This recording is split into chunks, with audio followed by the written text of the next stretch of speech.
to get into product, and a lot of them who are actually product managers as well, right? Most of our community is obviously based out of India itself, but we're all here to learn. And these master classes specifically, we started and we thought of doing this from the time since, just after COVID, when things were trying to pick up, but people were trying to learn a lot about product management. There's been a huge wave of product management that suddenly came in, and we thought that we'll help students a lot because especially students were now curious about product management, whereas we generally used to see people going into tech or development or things like that. But this was something new that was there, and we thought we'll help folks learn from people who are already doing this, right? So the way we have else here. So I'll just give a quick brief. So we have Dr. 𝗂𝗗𝗂 here. Els, feel free to comment if I pronounce something wrong. But yeah, she's currently an interim advisor for B2B SaaS companies and a prominent product leader. I'll also share her LinkedIn. It's amazing to see the kind of things that she posts about as well. And that's how we thought that we'd be very lucky to have her here as well, right? So else, over to you. And if I missed anything, please feel free to add as well, right? A quick note to the audience, please keep this as interactive as possible.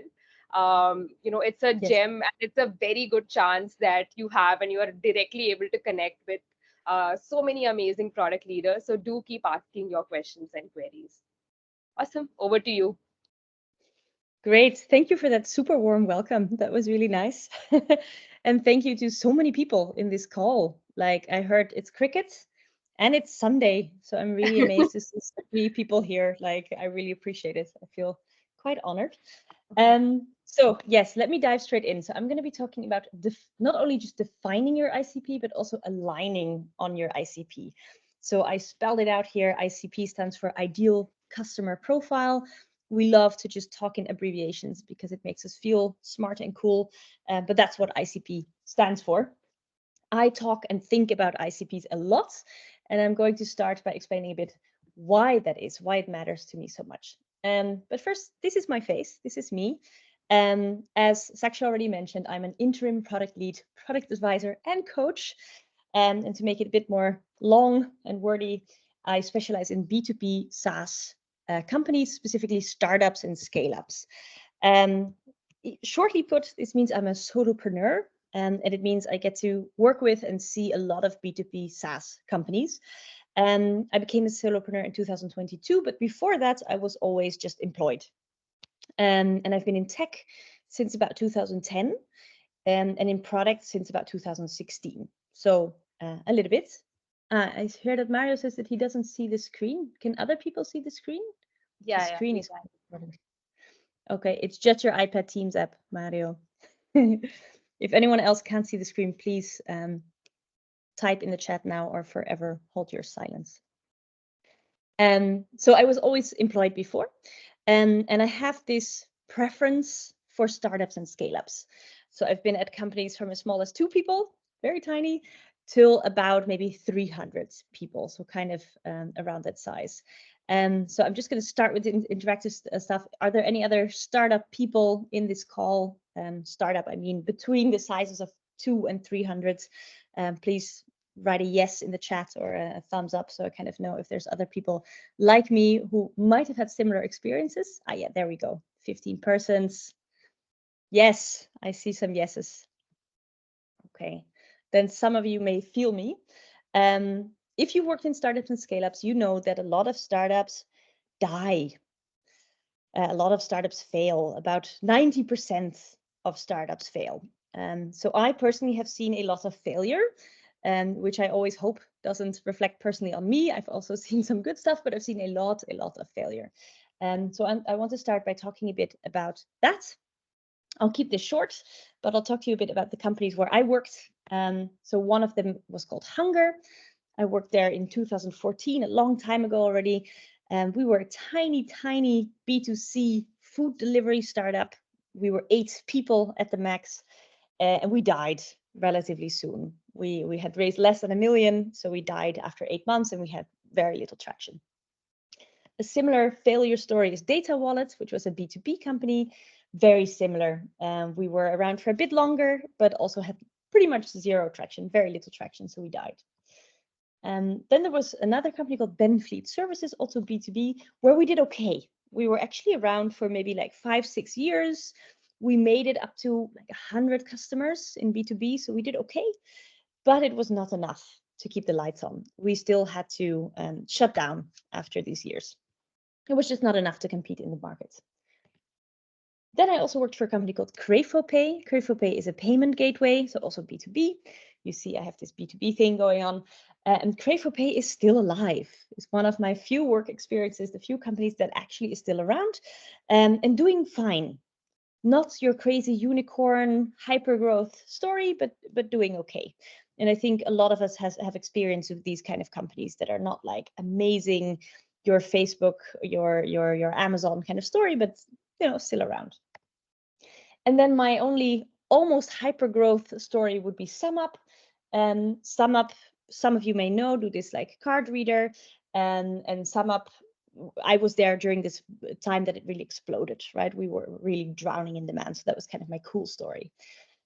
But I want to focus on this corner, the corner in the red, the startups that died, right? Because after going through this kind of failure so many times, I spent a lot of time thinking, what is now the difference between those startups that failed and the ones that didn't? Because if I was thinking to myself, if I crack this code, right, if I figure out what is the thing that makes a startup fail and what is the thing that makes it succeed, then I'm a winner. I can save any company, right? It would be amazing. So I spent a lot of time thinking about this, and I still do. And the first thought I had was that it's the fact that the companies that survived had a strong competitive differentiator. So we really had something that stood out in the market, a reason why customers would pick us over somebody else. But then when I think about, okay, what is competitive differentiator? What does that really mean, right? When you try to unpack that, I quite quickly land on the idea that it has to do with having a crisp core value that really stands out, right? If you have a strong competitive differentiator, you have something to offer that stands out as opposed to somebody else that people say, okay, I understand it, it's crisp enough, I pick that. And I put here a picture of a scrunchie. I like to wear scrunchies in my hair. The core value is very crisp, right? It just holds my hair together and it looks pretty. That's it. But then when you think about the word value, I kind of hate the word value, to be honest. We talk a lot about creating customer value, but value is a very fluffy word. It doesn't really mean anything on itself. Why? Because it is very subjective. Value is in the eye of the beholder. What is valuable to me might not at all be valuable to you. So that brings me to the final and most important question. Who is it for, right? So if I figure out who I'm building a product for, which target customer, which persona, which ICP, who's it for, then I can figure out what that value means to them, because it is so very subjective. And this in turn feeds back into the topic of competitive differentiation. And I'm going to dive back into that after this. But what I landed on is that the companies that succeeded, we were much better at explaining who our product was for. And we were also willing to exclude certain target audiences much earlier. And so we were much more focused, much more specific about that, and also much more aligned internally about who's it for. And the companies that failed, I noticed we were kind of afraid to make that choice. And we had this very build it and they will come kind of approach that we said, okay, we're just going to build an amazing product and then the right people will figure out that this is for them and they will just flock to it, which never happened, right? So I got very stuck on this question, who's it for? And I'm going to dive into a little bit of theory with you guys, because I think it's really valuable. And to me, it really kind of opened my eyes. And it really made me understand, again, why a lot of companies failed that I worked for. And this is the Jobs to be Done Growth Strategy Matrix by Tony 𝗂𝗂𝗂. So I know that most of you guys are starting your careers. I think Tony 𝗂𝗂𝗂𝗂 is a good name to know. He came up with this concept called outcome-driven innovation, which is a predecessor of Jobs to be Done. I think some of you may have heard of Jobs to be Done. And outcome-driven innovation is a predecessor of that, and also very interesting. Tony Ulwick, Google him. He publishes a lot of books, writings for free online, so you can read all of that. So let's get into his thing. So he talks in this specific context about launching something new, right? So it can be about launching a new startup, a new company. It can also be about launching a new product line, or taking an existing product and launching it into a new market, right? It's whenever you launch something new, which isn't only startup territory. And he says, when you do this, right, when you're bringing something new to a market, you have a choice to make. And the first choice is, am I going to get the job done better, or am I going to do it worse, right? Both are totally valid options. And then you have another choice to make, which is I can either charge more for my products than what the competition is doing, or I can be cheaper, I can charge less. Those are kind of my options. And in those options, we can draw a matrix. You saw it coming. And so you can choose to get the job done better. So you're going to do a product that is even better, stronger, more feature rich, more amazing, and it's going to be cheaper. This is called a dominant strategy, and you're targeting all types of customers. As you might be able to imagine, this is really hard, especially if you are a relatively small company and you're going up against an incumbent, against the market leader, and you're going to say, hey, I'm going to do what you're doing better and I'm going to charge less. This is really tough. Most startups just aren't able to do this because they just don't have enough money, simply put. So then there's another strategy, which is to choose to get the job done worse and charge less for it. And for me, a prime example of that is Canva as opposed to Photoshop, because Photoshop is a very powerful product. It can do a lot of things, and it's also, you kind of have to learn how to use it properly, right? I never did. And then Canva came to the market and said, look, a lot of people don't need all of those features. A lot of people can work with something much simpler. We can build something that's super stripped down, and it can be much cheaper. It can even be free at first, right? So this is called a disruptive strategy, which can work very well. And what you target is overserved customers. So for example, me, I was totally overserved with Photoshop. I don't need all of those features. So you do something that is much less powerful. And you can also go to non-consumers, so people who weren't using anything at all because it was just too complicated. Then we can also choose to get the job done worse and charge more. This is called a discrete strategy. And you can be like, that makes no sense, right? Who's going to go for that? Well, this works if your customers just don't have any other options. And a prime example for that is when you go to the airport and you have crossed the security check, you're kind of stuck there, right, in this little holding pin. They can charge $5 for a bottle of water because you don't have any other options, right? There's just that one place. So this is a discrete strategy. In an open market, in a free market, I wouldn't recommend doing that.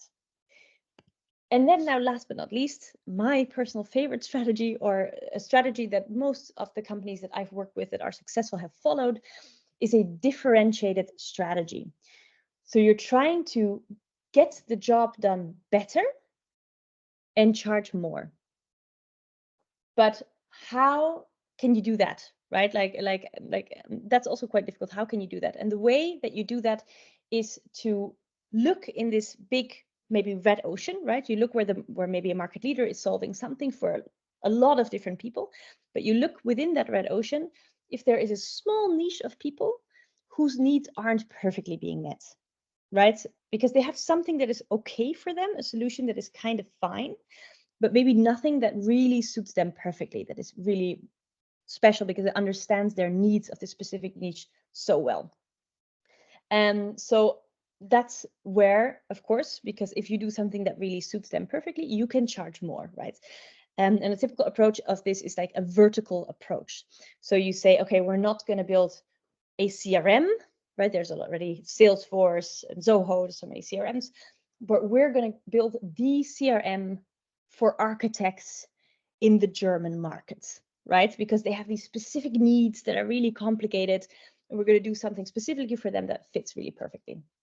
So that's a differentiated growth strategy. And these are kind of the strategies that you can pick from.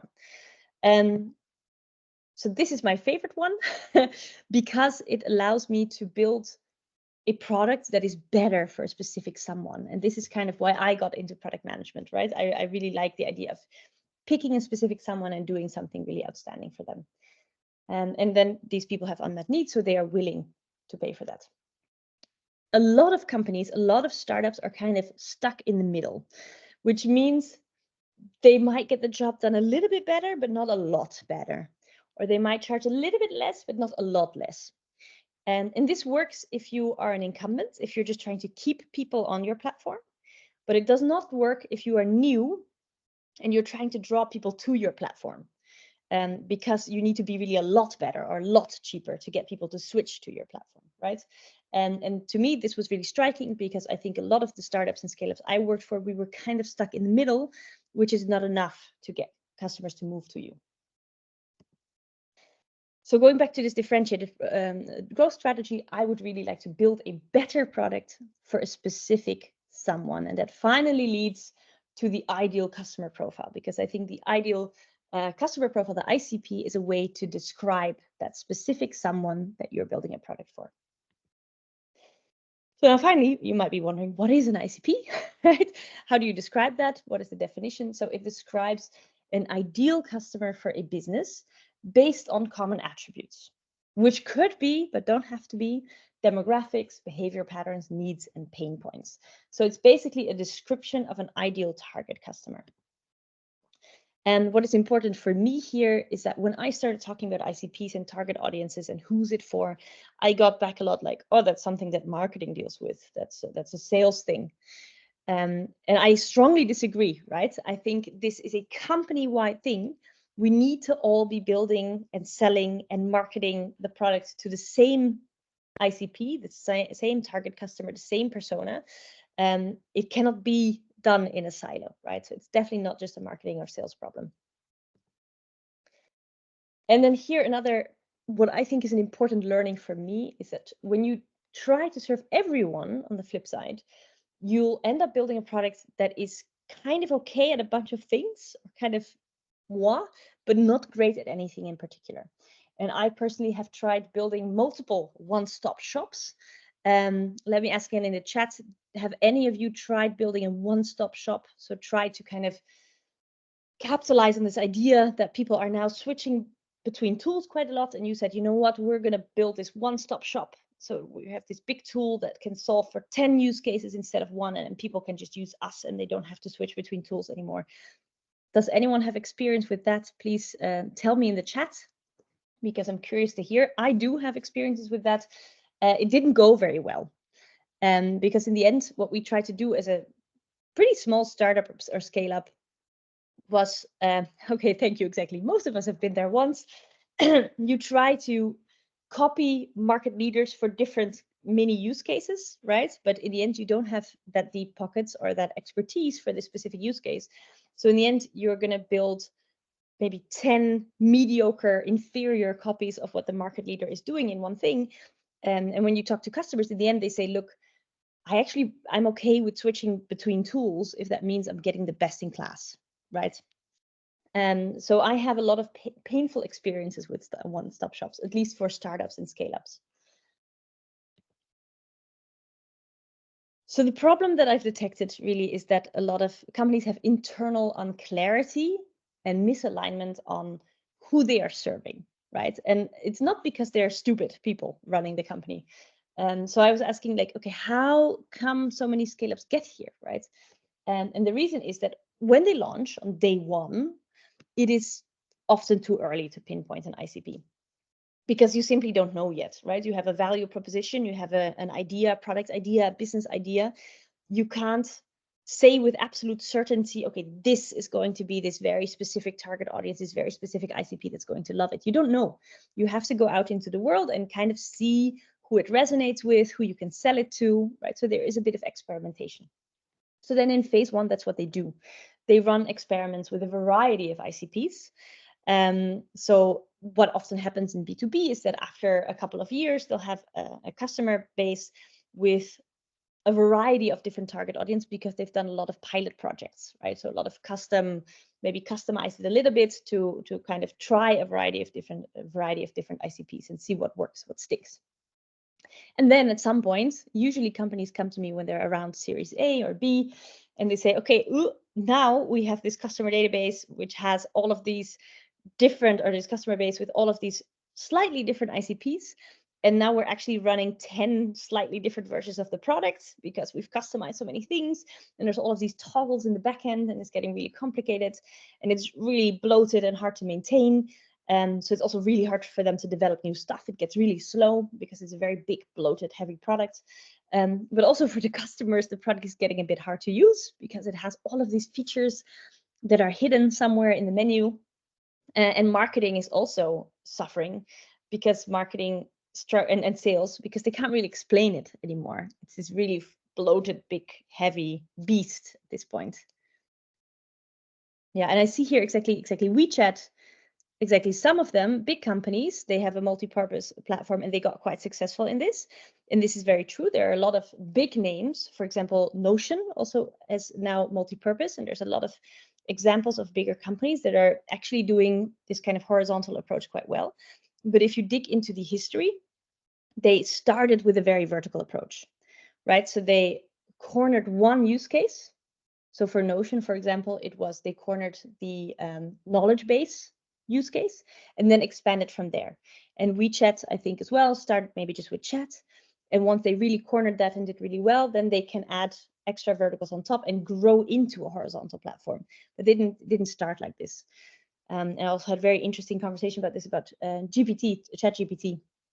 I was thinking, like, is this like a super horizontal platform that just started horizontal and was successful? No, actually, it was also started use case by use case and just expanded very rapidly. But yeah, so sorry, that was just into the chat. Exactly. So yeah, so these companies, so often the companies that I work with are around Series A or B, and they're kind of in this state that they have this very heavy bloated product, and this comes because they've been experimenting and they say, oh, Else, things are not going well, can you please help us out? So here I did an example of the company called Twilio. It's a fake company, but the tagline could be a bunch of different things for a bunch of different people. That's kind of where you end up at some point. There are some symptoms of internal misalignment on the company's ICP. So there's some things that happen and you can feel, okay, maybe we have a problem with our ICP. And one of the things is that I coach a lot of heads of products or senior product leaders, and they talk to me about their roadmaps, and their roadmaps are, there's not really a red thread in the roadmap. It doesn't feel super strategic. It's just a list of features and it jumps from one ICP to another, and there's not really any clear direction in it. And this is because the roadmap is often cluttered with custom features for customers that may or may not fit the ICP at all, right? So it feels very jumpy. And another one is we see poor MQL conversion rates. So the marketing qualified leads that come in, they do not convert into the product. This is because marketing is maybe bringing in leads who are not able to be successful in the product, because marketing might be messaging to a different ICP than the ICP that product is building for, right? If this is the case, marketing can bring in a lot of leads, but they're all going to fail in the product because the product isn't meant for them. And if you're not in a sales-led organization, but you have a product-led growth, a PLG organization, you will see this in the free to paid conversion rates, because you might have a website that is telling an amazing story for a variety of ICPs. But all of these people, they click, yes, I'll sign up for the free trial. They start using the product and they hate it or they don't understand it because the product isn't tailored to them, right? So they will not upgrade to paid.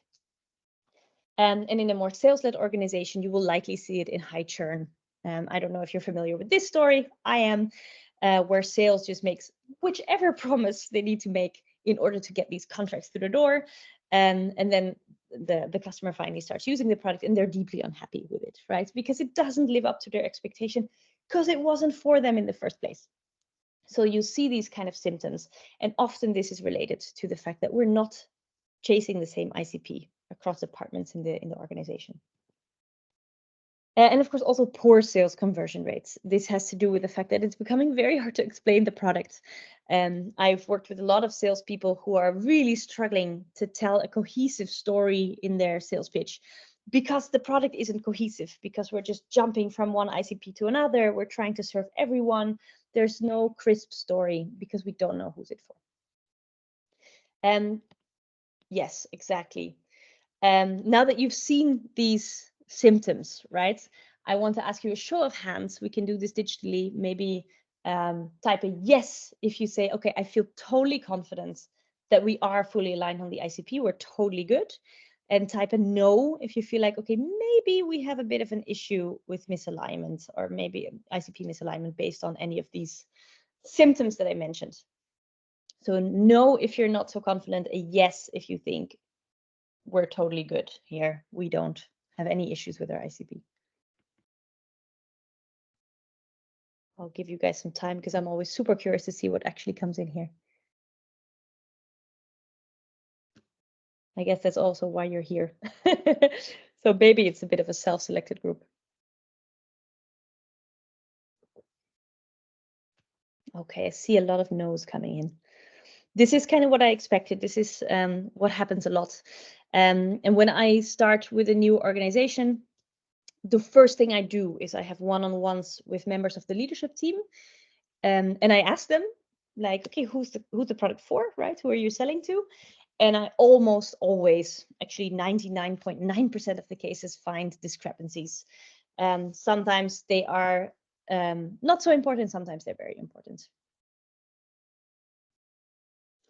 I see here one question: what if the market size becomes low if we start focus on ICP? You mean that if you go too niche, that the market is too small? That you're worried about the TAM? Is that what it is? Yeah.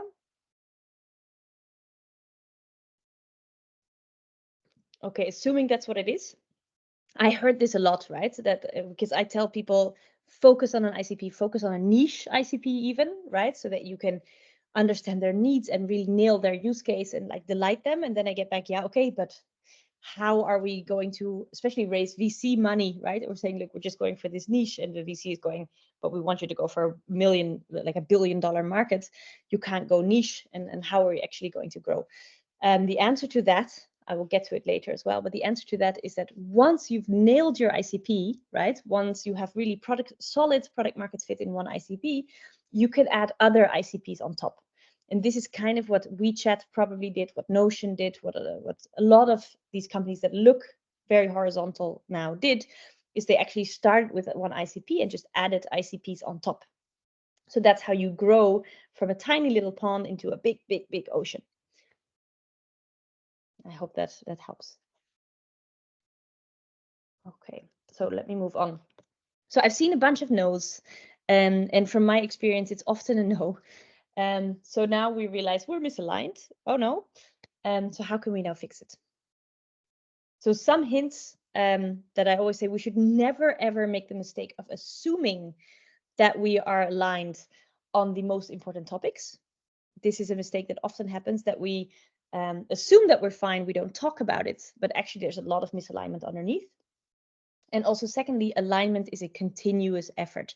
You are never done, right? You need to keep having these conversations about the most important topics. And I believe ICP is the most important topic. Another one is, what is the core value of our products, is one of these most important topics. You need to keep having these conversations. So what I'm going to do now, so I give this workshop to help companies align on their ICP. And I'm not trying to sell it now. I don't want to market it at all. I just want to tell you literally what I do, kind of step by step, so that you can just steal it and try to do it for your company, right? So maybe you can, if you are not in senior leadership, you can use the symptoms that I've laid out to talk to your leadership team and say, hey, I think we might have an issue here. And I think it's related to this problem. Try to get them on board. And then you are welcome to steal this template or this step-by-step plan and to try to make things a bit better. So here's the workshop that I do. So the first thing I do is I look and I try to compile a long list of potential ICPs.